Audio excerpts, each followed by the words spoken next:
because our neighbors have some visitors in an RV and they're making all kinds of racket and they're parked on our side of the street. If you have an RV, you park in front of the person you're visiting's house. You don't park on the other side. And I think they're doing their sewage pump stuff right now, so it's extra loud and I'm just irritated. I should go pop their hose. Okay, I'm gonna try to ignore it and get into this viral mashup. So we've got to talk about Taylor's wedding. Taylor and Travis. Okay, I'm not a Swiftie. I'm not a anything E. I like very obscure celebrities that are like B-listers and stuff. I don't get starstruck, but I know I probably have some Swifties out there watching this, and I'm sorry, but that was just over the top.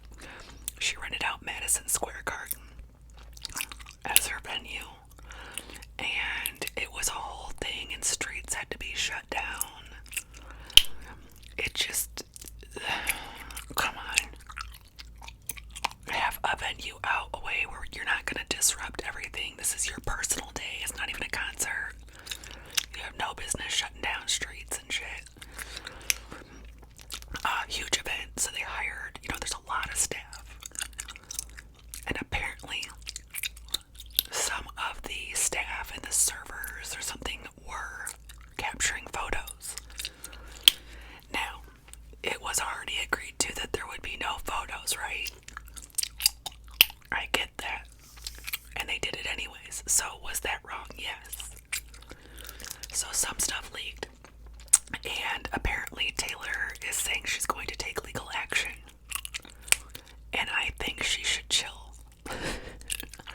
If the worst thing in your life is that somebody leaked some photos from your wedding, I think you need to humble yourself a little bit. These people were probably making, I don't know, I'm just guessing they were making $20 an hour, 25, well, it's New York, so they probably were making a little more, but still, come on.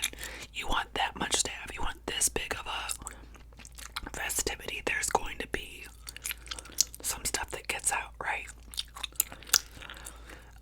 I think she even had the guests put up, no, maybe she didn't. I was going to say, did she have the guests put up their phones? But if the guests have their phones, there's a big chance of stuff leaking anyways, because people that come to your wedding should want to take pictures, like, we're having a great time and this is our memories and stuff. I don't know if they'd post them or not, but why not?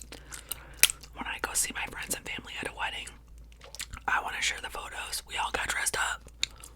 Don't tell me I bought this dress and did my hair and makeup and I can't even take pics. We're all looking good. So I just think that, I don't know, and the whole Travis thing is just bizarre to me, because when I look at him with his exes, and he just looks like a totally different person. So is he like a chameleon boyfriend? What's his shtick? I don't know, and I don't even know if he has a personality because I don't keep up with that stuff. I guess he has a podcast. Is he funny? Is he a solid character? I don't know. But I think this just took it too far. And, a lot of people are like, wow, this is almost like Hunger Games, because we're all out here paycheck to paycheck more than ever. And here's these people with their fans, and it's always been like that, right? I'm not saying she doesn't work hard for it. I know she works hard for it, but come on, Madison Square Garden. For your wedding. I can't go sign that. Nor can I go sign her trying to prosecute the people that leaked the pics. Because I think she should just let it go. They can't afford the legal fees. Taylor, come on, take one to the chin. So that's Taylor's wedding. Now this might not be new, but I just learned who Hailey Baylee was. And why would you name your kid Hailey Baylee? Anyway, maybe her mom didn't name her that. Maybe that's her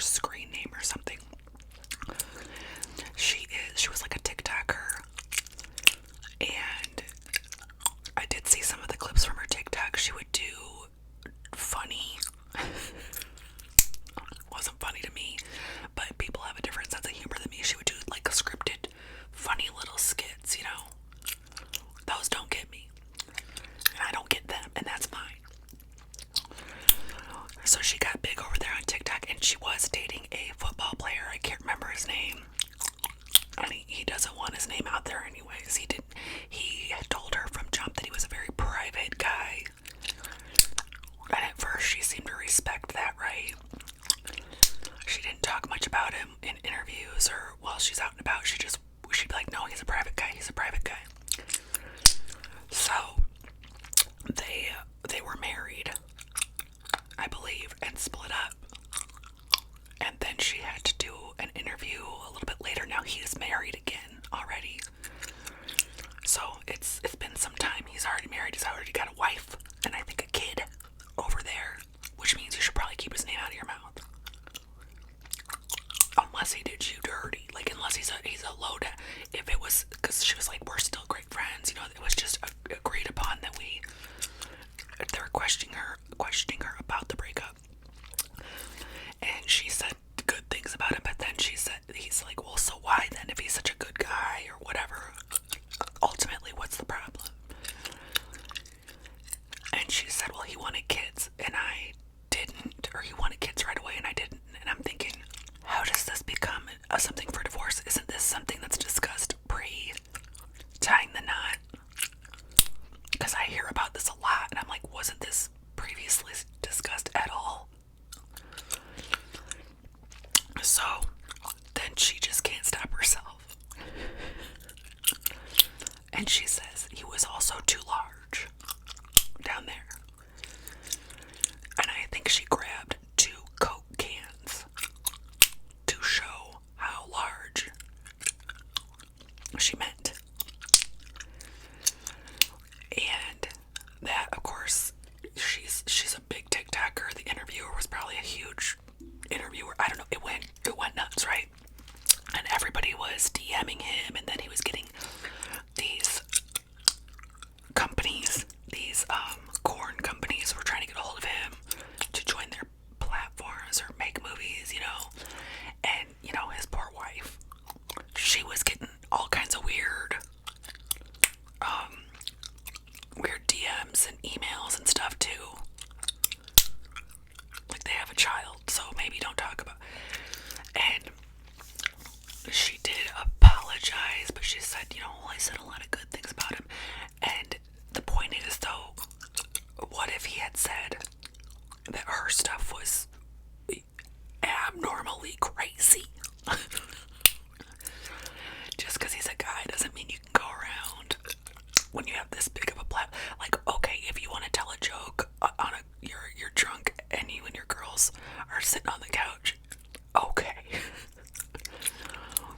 But, ma'am, he's married. You have no business talking about his piece on your platform or somebody else's platform like that. There really was never a time for that, but the time is definitely not after he's remarried. So he goes and sues her. I can't remember the amount. I think it wasn't crazy. It was like $75,000. It's crazy to us, but to them that's not crazy. And he just said he wanted to make a point. Basically, you should have cut my name out of your mouth. I'm trying to have a nice life over here. You knew I was a private guy. And now look at the mess you got me into. And people were just all over the internet zeroing in on their pictures, trying to get a good look at what he's packing and stuff. That's just, I mean, he's that's not him. That's not his genre. Okay. So he felt like he had been violated, as he should. You know, me too. The Me Too movement, it applies to guys too.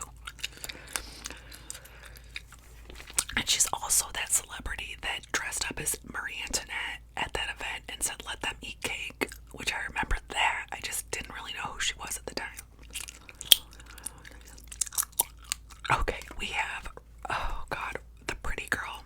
This is just a real short one, but there's a TikToker. I think she's a TikToker, and she's pretty big. I guess she's got herself a big old platform over there, and she relentlessly talks about how hard her life is because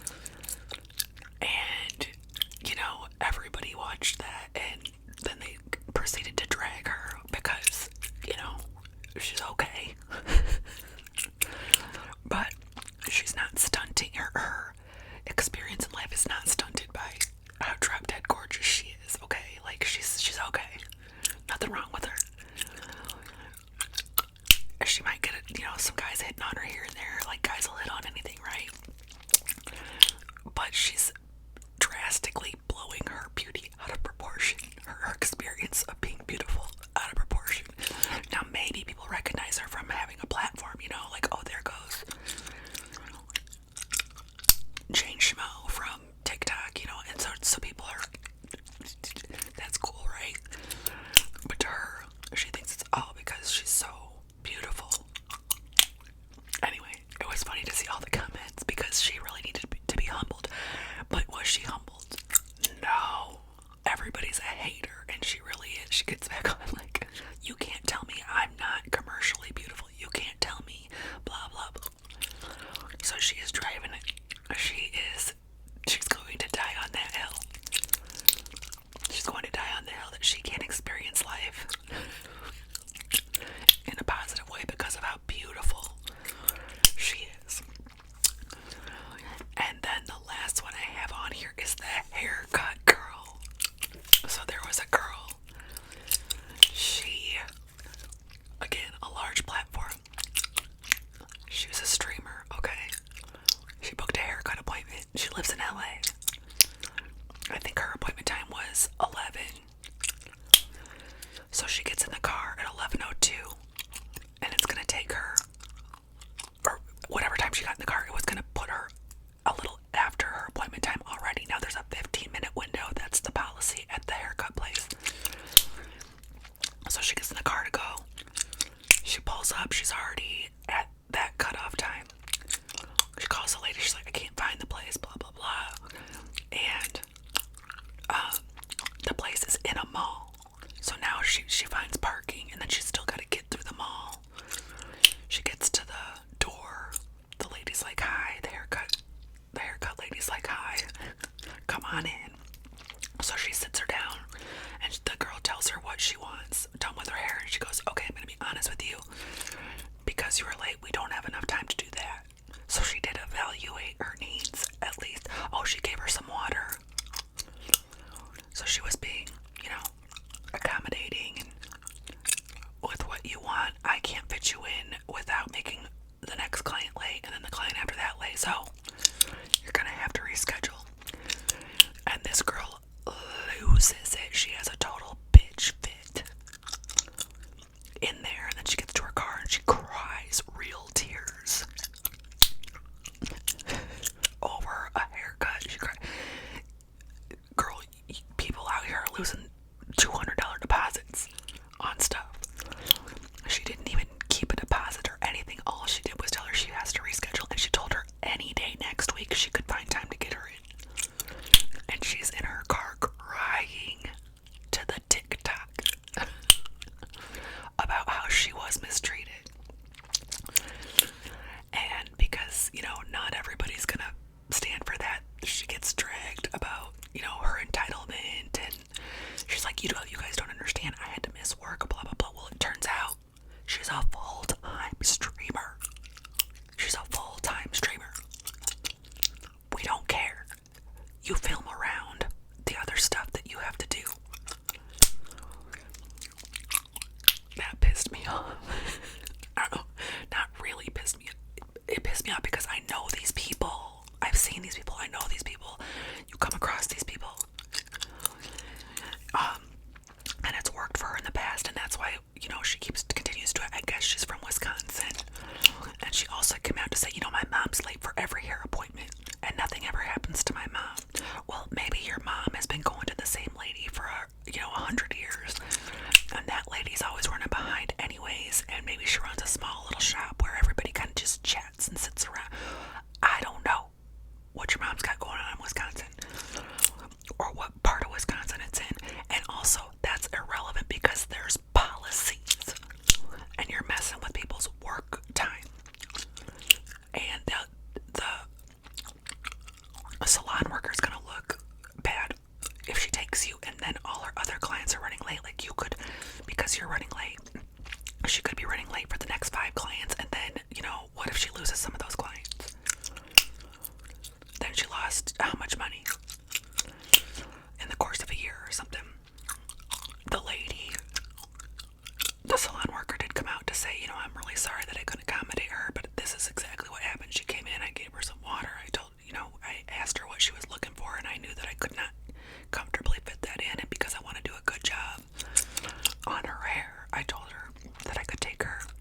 crazy.